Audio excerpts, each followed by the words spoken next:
মোবাইলের জন্য, একটু দুষ্টামির জন্য আল্লাহ তাআলা যদি বলে, ধাক্কা দিয়ে বলে, যা বাইরে, তোরে রাখতাম না বেটা, যা যা, তোরে আমি এলেম দিতাম না, যা পাগল ছাগল।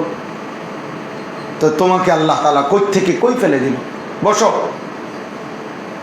কই থেকে কই ফেলে দিল? আব্বা সন্তানের দ্বীনের জন্য আম্বিয়াগণ দোয়া করতেন, নবীগণ দোয়া করতেন।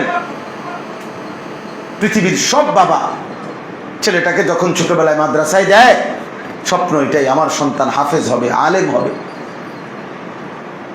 দুনিয়াকে আলোকিত করবে, পৃথিবীকে আলোকিত করবে।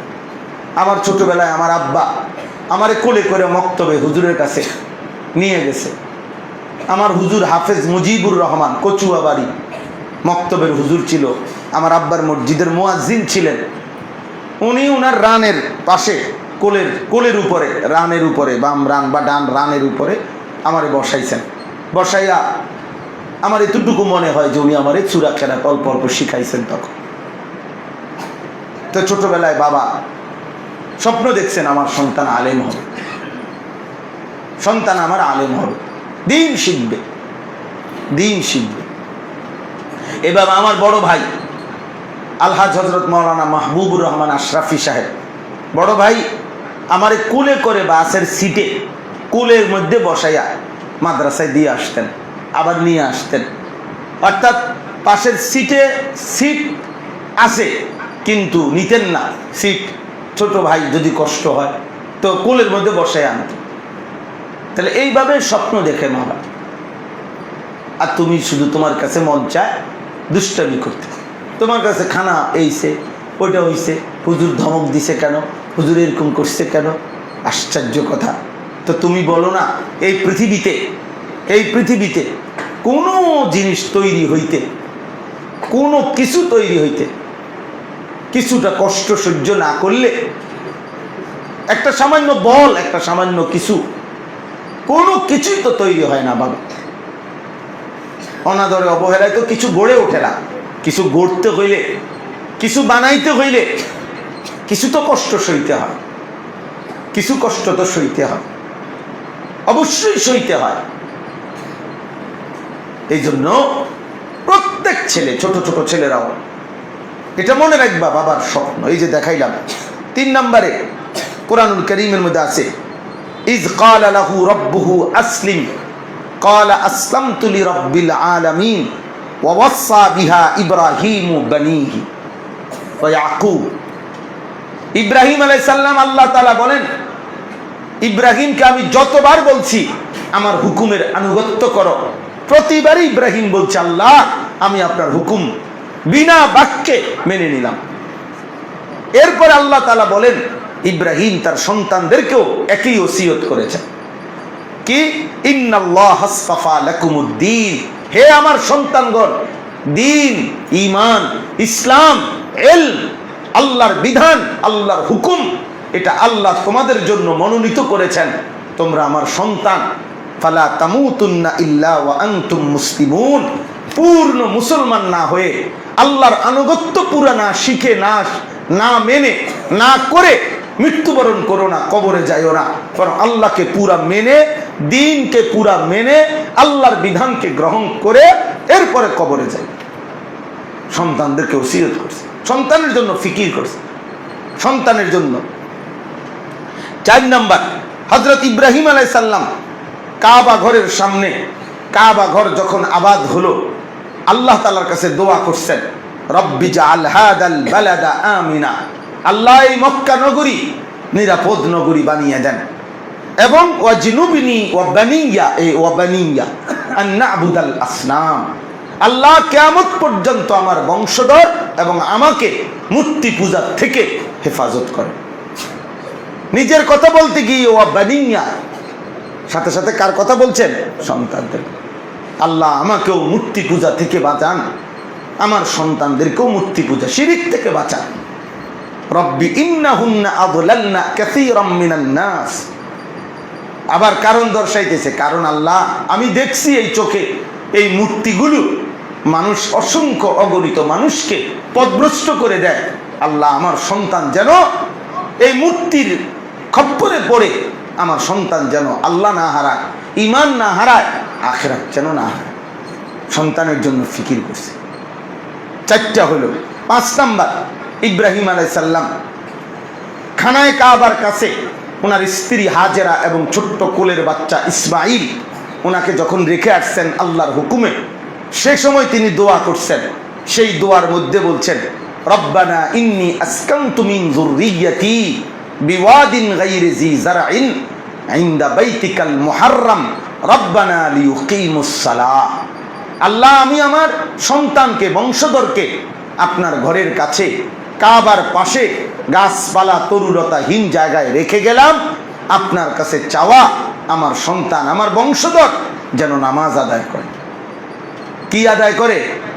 খাবে কি, থাকবে কোথায়, বিছানা কই, পানি কই, মানুষ কই, কিচ্ছু ভাবে নাই উনি ভাবছে আমার সন্তান যেন নামাজ পড়ে, আপনার আনুগত্য করে। এভাবে দোয়া করছেন ইব্রাহিম আলাইহিস সালাম। 5 নাম্বার গেল। 6 নাম্বার, ইব্রাহিম আলাইহিস সালাম দোয়া করছেন, রব্বি জাআলনি মুকিমাস সালাতি ওয়া মিন যুররিয়্যাতি। আল্লাহ, আপনি আমাকে মৃত্যু পর্যন্ত নামাজি বানান, ওয়া মিন যুররিয়্যাতি, আমার বংশধরকেও নামাজি বানান। এই সন্তান, বংশধর এভাবে চাইছেন। 7 নাম্বার, ইব্রাহিম আলাইহিস সালাম আল্লাহ তাআলার কাছে যখন তিনি 80-84 বছর বয়স, কত জায়গায় গেছে দ্বীনের কাজে, আল্লাহর বিধান বলতে গিয়ে, দাওয়াতের জন্য জায়গায় জায়গায় গেছে, সর্ব জায়গায় আল্লাহর কালেমার দাওয়াত দিছে। কিন্তু আল্লাহর কাছে মনে মনে একটা চাওয়া ছিল, আল্লাহ, আমার তো একটা সন্তান নাই, আমার তো একটা সন্তান নাই। যাইতে যাইতে 84 বছর হয়ে গেছে, আল্লাহর কাছে তবুও আশা ছাড়ে নাই। আর আল্লাহর কাছে বলতেন, রব্বি হাবিলি মিনাস সালিহিন ফাবাশশারনাহু বিগুলামিন হালিম। আল্লাহর কাছে বলতেই থাকছে, আল্লাহ, আমারে একটা নেক সন্তান দেন, নেক সন্তান দেন, নেক সন্তান দেন। আল্লাহ বলেন, একদিন আমি সুসংবাদ দিয়ে দিলাম যে ইব্রাহিম, পৃথিবীতে উদাহরণ দেওয়ার মতো, দৃষ্টান্ত দেওয়ার মতো হালিম, সবরকারী, ধৈর্য ধারণকারী এক সন্তান আমি তোমাকে দেব। চাও পৃথিবী শুনবে যে 8 বছর বয়স, মাত্র 10 বছর বয়সে ইসমাইল নামে এক বাচ্চার কি পরিমাণ সবর ছিল, যে ছুরির মুখে জবাইয়ের মুহূর্তে যে আল্লাহর উপরে আস্থা রেখে নিজের জীবন বিলিয়ে দিতে প্রস্তুত ছিল। ফাবাশশারনাহু বিগুলামিন হালিম। এই জন্য আব্বা এখানে এই মোট 7টা উদাহরণে উনি দিছেন। 7টি উদাহরণ, সবগুলোর মধ্যে ইব্রাহিম আলাইহিস সালাম ওনার নিজের যতগুলো চাওয়া পাওয়া ছিল নিজের জন্য, যখনই দোয়া করছে, সাথে কার জন্য দোয়া করছে? বংশধরের জন্য দোয়া করছে, আওলাদের জন্য দোয়া করছে। তোমরা তোমাদের বাবার সন্তান, তোমরা তোমাদের মায়ের সন্তান, তোমরা গাফলতি করো না কোনোভাবে। আমার এটা বেশি পেরেশানি, আমি বেশি বলি, মাদ্রাসার থেকে যদি ছুটে যাও, এই পড়ালেখার থেকে যদি ছুটে যাও, চাকরি হবে না, উপার্জন হবে না। মিথ্যা কথা আব্বা, একেবারে মিথ্যা কথা, একেবারে মিথ্যা কথা। এই বাংলাদেশে না, সারা পৃথিবীতে সর্বযুগে, পৃথিবীর সৃষ্টি থেকে আজ পর্যন্ত মানুষ চাকরি করে উপার্জন করে যে কয় পার্সেন্ট, তার চাইতে 99% বেশি মানুষ ভিন্নভাবে, ব্যবসা, কৃষি, অন্যভাবে উপার্জন করে। চাকরি করে একেবারে অল্প কিছু মানুষ, আর চাকরি ছাড়াই উপার্জন করে কি সর্বযুগে বেশি মানুষ। এই বাংলাদেশে দোকানদার বেশি না চাকরিজীবী বেশি? ব্যবসায়ী বেশি না চাকরিজীবী বেশি? কোন আল্লাহ নবী বলছে, তিসআতু আশারির রিজক ফিত তিজারা, রিজিকের 10 ভাগের 9 ভাগ ব্যবসার মধ্যে। রিজিকের ব্যবস্থা আল্লাহ করবে, আল্লাহ করবে। কওমি মাদ্রাসায় পড়ে ভবিষ্যতে কি হবে? ভবিষ্যতে তোমার আব্বা, তোমার মা, তারা যখন মৃত্যু হবে তা করে জিজ্ঞাসা করবা, আপনার যখন মৃত্যু হবে তখন আমার কি হবে?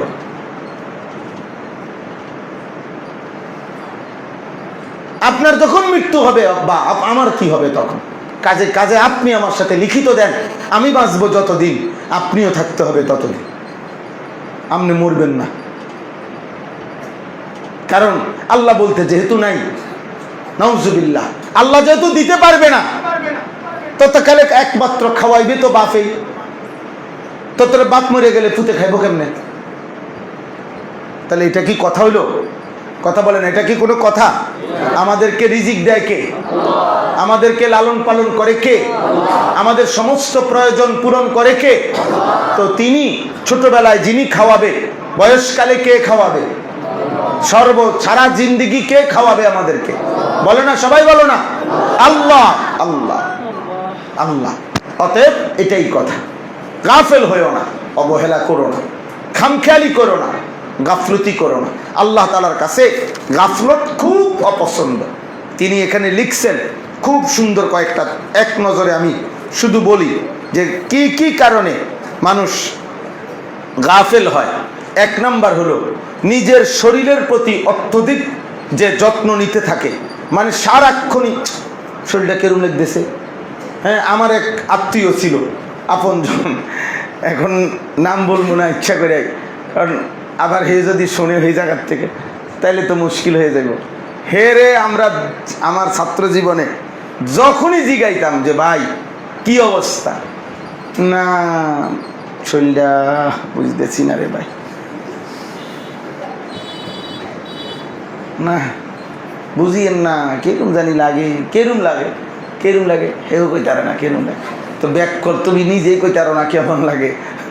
তো বাকি এই মানে সারাক্ষণ শরীর নিয়ে যে ব্যস্ত থাকে সে গাফেল, সে কি গাফেল। দুই নাম্বার, মাউতু শুউরে বিদ্যাম, গুনাহ করতে করতে গুনার অনুভূতি যার থেকে লোপ পায় সে গাফেল। অর্থাৎ এটা যে এখন গুনাহ, এ কথাই আর তার মনে নেই। মিথ্যা বলতেছে প্রতিদিন, হারাম খাচ্ছে প্রতিদিন, চুরি করে প্রতিদিন, ধোঁকা দেয় প্রতিদিন, এরকম গুনাহ করতে করতে গুনার অনুভূতি যার কি হয়ে যায়, হ্রাস পায়, চলে যায়, সে গাফেল। তিন নাম্বার, মনের চাহিদার যে অনুসরণ করে সে গাফেল। মনের চাহিদা, আমার ইচ্ছা মতো আমি চলব, আমার যা মন চায় তা, এই ব্যক্তি কি বলে না, গাফেল। চার নাম্বার, যে ব্যক্তি শুধুই কেবল দিবা নিশি উপার্জনের ফিকিরে থাকে, উপার্জন, আরো টাকা, আরো টাকা, আরো টাকা হোক, এমনকি যদি হালালও হয়, কিন্তু ইবাদতকে সংকুচিত করে, আমলকে প্রতিনিয়ত কমায়। ওই জোহরের নামাজ আসরের আগ মুহূর্তে, আসরের নামাজ মাগরিবের আগ মুহূর্তে, 4 রাকাত নামাজ 4টা ঠোকর, 4টা ঠোকরা মারছে শুধু। অর্থাৎ ইবাদতকে বারবার সংকুচিত কমাইয়া শুধু উপার্জনের মধ্যে যে মত্ত থাকে সে গাফেল, সে গাফেল। 5 নাম্বার, আল আলআব ওয়ার রিয়াদিয়াত, অর্থাৎ যে ব্যক্তি শুধুমাত্র খেলাধুলা, ব্যায়াম, শরীর চর্চা এর মধ্যে ব্যস্ত থাকে সে ব্যক্তি কি গাফেল, সে কি গাফেল। এখানে স্পষ্ট উনি সুন্দর হাদিস লিখছে, রাসূলুল্লাহ সাল্লাল্লাহু আলাইহি সাল্লাম বলেছেন, মান সাকানাল বাদিয়াতা জাফা, যে ব্যক্তি মরুভূমিতে থাকে তার হৃদয় শক্ত হয়ে পড়ে। ওয়ামানিত্তাবা আস-সাইদা গাফালা, যে ব্যক্তি সারাক্ষণ শিকারের পিছনে ব্যস্ত থাকে সে গাফেল হয়ে পড়ে। উনি এটা লিখছে যে শিকারের পিছনে যে ব্যস্ত হয়, প্রাণী শিকার করতে, সে যদি হয় গাফেল, তো গেমস খেলা, এখানে লেখা আছে ইন্নাল আলআব আল ইলেকট্রনিয়া ফি আসরিনা মিন আকবারি আসবাবিল গাফলা। এই বর্তমান সময়ে ইলেকট্রনিক গেমস, মোবাইলের মধ্যে, টেলিভিশনের মধ্যে, কম্পিউটারের মধ্যে যে গেমস খেলে, এটা হচ্ছে বর্তমান জামানার সবচেয়ে বড় গাফলতের প্রধান কারণ। মোবাইলের আসক্তি, মোবাইলের কি আসক্তি, মোবাইলের আসক্তি, এটা গাফেল বানাবেই বানাবে, এটা গাফেল বানাবেই, এটা জীবনটা নষ্ট করবেই করবে। এটা মনে রাখো, একদিন না একদিন তুমি বাদ পড়বাই পড়বা, নষ্ট হবাই হবা।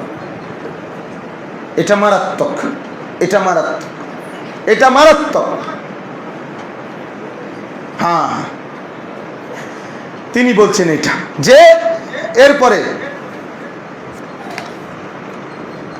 হ্যাঁ, অর্থাৎ সবসময় সাজসজ্জা, বিলাসিতা, সকল কিছুতে, এই খাবার দাবার, পোশাক পরিচ্ছদ, ড্রয়িং, সাজগোজ, এর মধ্যে যে ব্যস্ত থাকে এই ব্যক্তি কি?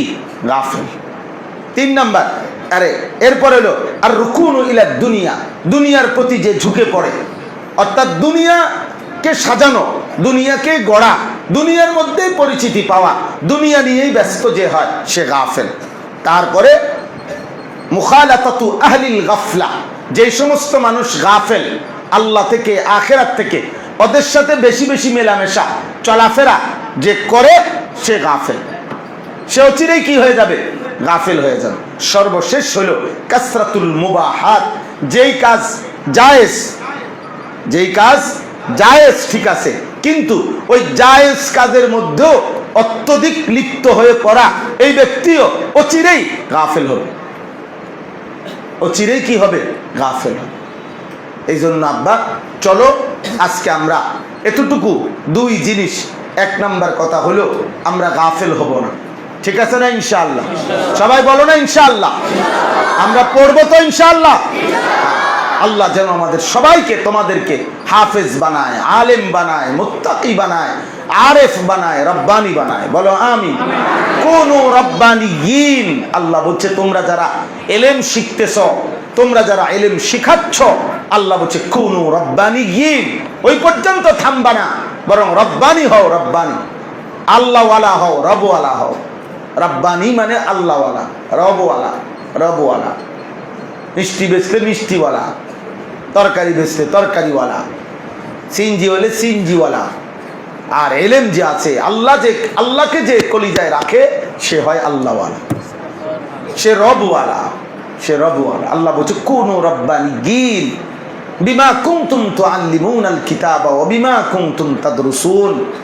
তোমরা যেহেতু ইলম শিখাচ্ছ, আসাতিজায়ে কেরাম, আপনারা আমরা রব্বানি হওয়া চাই, তালেব ইলম তোমরাও রব্বানি হওয়া চাই। বিমা কুনতুম তাদরুসুন, তোমরা যারা পড়ছো, আল্লাহ বলে তোমরাও রব্বানি হও, তোমরা যারা পড়াচ্ছ তোমরাও কি হও? রব্বানি হও। আল্লাহ তাআলা তোমাদেরকে, আমাদেরকে, ওস্তাদ, ছাত্র সকলকে আল্লাহ তাআলা, আমাদের যে কয়জন মেহমান আসছেন আলহামদুলিল্লাহ আমাদের সাথে সাক্ষাতের উদ্দেশ্যে, আল্লাহ তাআলা ওনাদেরকেও এই এলেমের এই মজলিসে, আপনারাও বাচ্চাদের সাথে বসছেন, আপনাদের কষ্ট হয়েছে, কিন্তু এটা মনে রাখতে হবে এলেমের মজলিসে বসছেন, এলেমের মজলিসে বলছেন, নিঃসন্দেহে দামি মজলিসে বসছেন, তালেব এলেমের সাথে বসছেন, তালেব এলেমের উপরে আল্লাহ তাআলার রহমত আর মাগফিরাত বর্ষিত হইতে থাকে। তালেব এলেম দামি, তালেব এলেম দামি, তালেব এলেম দামি, তালেব এলেম দামি, এলেমের তলবকারী, তালেবে এলেমের বরকতে, এলেমের তলবের বরকতে গোটা জাহান টিকে আছে। কারণ এলেম তলব থাকবে তো আল্লাহর জিকিরকারী তৈরি হবে, আল্লাহকে ডাকনেওয়ালা তৈরি হবে। এই জন্যই রাসূলুল্লাহ সাল্লাল্লাহু আলাইহি সাল্লাম বলছে আল্লাহর সমস্ত সৃষ্টি এই তালেব ইলমের জন্য দোয়া করে। কেন? কারণ ওই বাকি সৃষ্টিরাও বুঝে যে তালেব ইলম থাকবে, ইলমের তলব থাকবে, পৃথিবীর অস্তিত্ব থাকবে, পানির অস্তিত্ব থাকবে, চন্দ্র সূর্যের অস্তিত্ব থাকবে, আমিও টিকে থাকবো। এই জন্য গোটা সৃষ্টি তালেব ইলমের জন্য কি করে? দোয়া করে। আল্লাহ তাআলা আমাদের সবাইকে, আমাদের ছাত্রদেরকে আল্লাহ যেন কবুল করে। সবাই মেহমান আছে, ধীরে সুস্থে, আস্তে ধীরে সুন্দরভাবে উঠবা।